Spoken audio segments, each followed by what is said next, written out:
I used to think that when someone had an opinion of me, it was a reflection of my worth. But then I realized something that finally let me see their opinions for what they actually are. Most people aren't actually looking at me, they're just checking me against an internal rule book that they didn't even write for themselves. The moment I saw that was one of the most freeing moments of my life. So about 10 years ago, my little brother introduced me to a book called The Four Agreements. The author referred to our internal belief system as a book of law, which contains all of the rules and the norms and the expectations that we have absorbed from everyone around us since we were a baby. It holds all of our beliefs about what is right and what is wrong and what is good and what is bad, what is pretty and even what is ugly.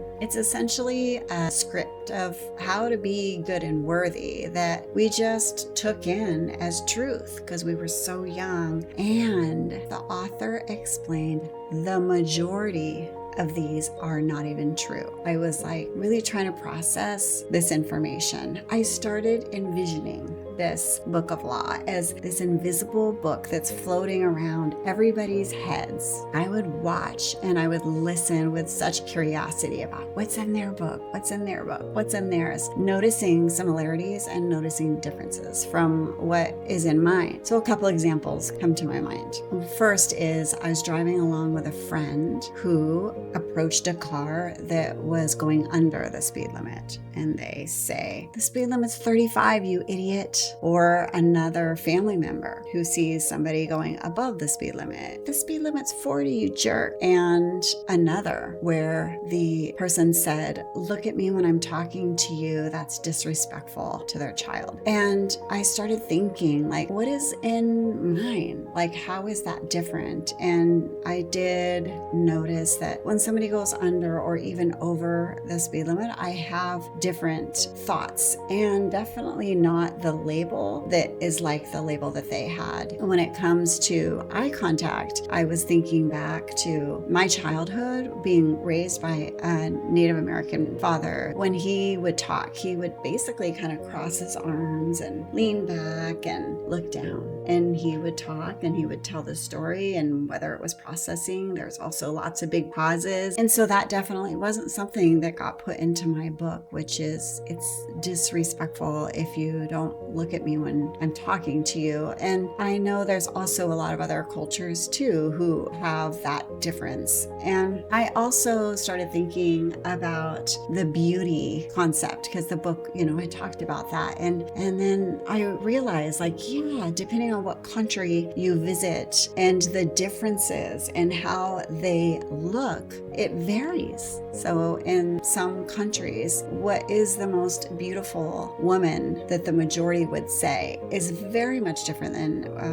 what is thought here in America. So that just then, as you think about who's got the right opinion or the wrong one, or the good opinion or the bad opinion, I realize none or all. They're just opinions, and they vary not only based on what country you're in, but also even what decade that you're in. What was beautiful back in the 50s, the most beautiful women versus 60s or 80s or 2000s and so on. That's a moving thing as well. So it's just opinions. So that caused the first light bulb for me, which is every comment that somebody has about me, whether it's a glowing compliment or a heavy criticism, is just them verbalizing how I align or don't align with one of their rules or opinions. It's not a truth about me. So if they say, "Oh, Lesa, you're so pretty," it doesn't mean I'm so pretty. It just means that what's in their book is brown hair is pretty or brown eyes is pretty. And if they say, "Oh my God, Lesa is so ugly," doesn't mean I'm ugly. It just means maybe what's in their book is that they prefer blonde hair or gray hair or black hair, and I have,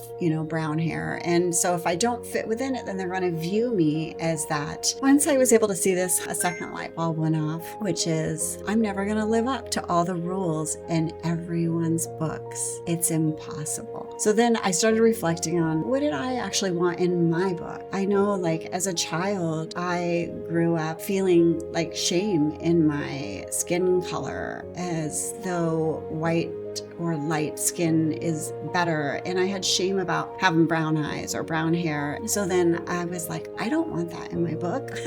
I want to get that out. I want to get something that feels better. And so I made like a literal conscious choice to put in mine, all skin colors can be viewed with awe and appreciation, all eye colors as well. And when I internalized and incorporated that more so in my own belief system, the shame dissolved, and then self-love can grow from that change. And so in my journey, I am letting go of some, incorporating others, and it's with my choice and not kind of the brainwashing that came from my upbringing. So it's been so nice gaining clarity on my chosen rules and opinions and letting go of those I didn't want, and choosing to let those guide how I live my life, whether it be in my parenting or how I dress or how I keep my house.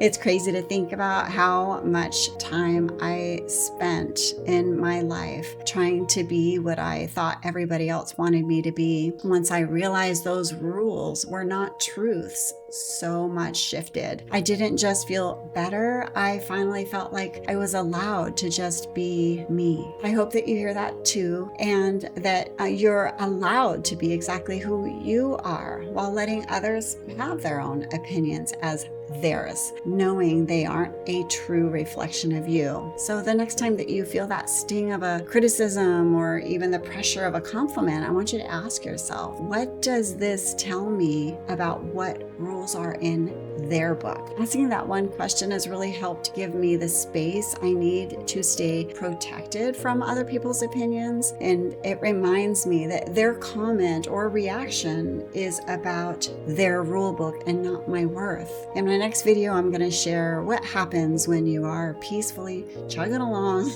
living by your own rule book, and somebody lashes out because you've accidentally broken a rule in theirs. If you've ever felt that weight of trying to please everybody else, I would love to hear your thoughts in the comments. And if you found value in this video, please like and subscribe to join our community. I want to thank you so much for joining me today. And remember, being human, it's messy and it's beautiful and worth showing up for exactly as you are. I'm so glad that you're here.